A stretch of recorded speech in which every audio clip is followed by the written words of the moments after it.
আর বর্ষা নদী হোক ধারা মারবে কি হবে না। এক নম্বর যাওয়া কথা দিচ্ছি, মাইনে বলে সব শোধ করে দেবো। মাইনে? হ্যাঁ মাইনে। তুই আমার মাইনে কবি করতে গেলে হারাম দাও, তুই তো কোনো চাকরি করিস না। আজ করে না তাই বলে কাল করবো না, তাই কখনো হয়? চাকরি খেয়ে পেয়ে যাবো, আর চাকরি পেলে মাইনে পাবো। হ্যাঁ, চাকরি তো এই গাছের শুধু পাতা, পাতার দিকে গাছ থেকে খসে পড়বে, আর তুই নিচে দাঁড়িয়ে টুকুস করে লিখে দিবি। শোনো, আমার তো শিক্ষিত নয়, শিখিত হাজার হাজার হাজার শিক্ষিত যুবকরা ঘুরে বেড়াচ্ছে, তারাই চাকরি পাচ্ছে না। আর এই সারা চাকরি করছে, মাইনে পাবে, আমার জেলার সব করবে, ততদিন তো আমার মায়ের ছেলে লাঠি উঠে যাবে। সেটা বড় কথা নয়, বড় কথা হলো মাল যখন খেতে এসেছি, মাল না খেয়ে ঘরে ফিরবো না।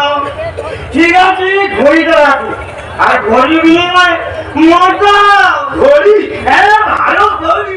ঘড়ি হারিয়ে গেছে তো বাবা, হাতের ঘড়িটা চলে যাবে, তবু তোর মদ খাওয়া চাই। আমি ঠের ঠের মাথা লেগেছি, তোর মতো মাতাল আমি দেখিনি। দেখো শুনো, মাতাল মনে লেবায়ানি দিও না।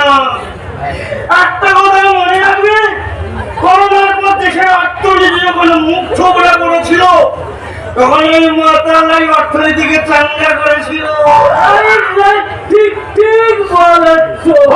বাবা আমাকে একটা বোতল দিয়ে দাও, খেয়ে চলে যাই, মাইনে দুটো ছড়া দিও। দিয়ে দে কিছু, দিয়ে দে। ওটা তোকে খাবার না দিলে গেরস্তের অকল্যাণ নয়, বুঝলি?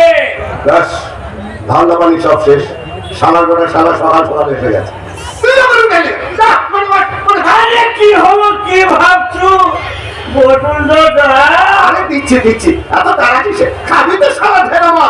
এই গজা, তোমাকে একটু মদের বোতল দে, আর হরির জন্য দুটো ৬,০০০ নিয়ে যা, ওখান থেকে একটা বোতল নিয়ে চলে যা। ঠিক আছে ওস্তাদ। এই বোতলটা নিয়ে যা, বাইরে ফেলে যা। হ্যাঁ কিছুটা আছে তো। খেয়ে নে বাইরে ফেল যা। কি বলে স্যার, কি মনে করে?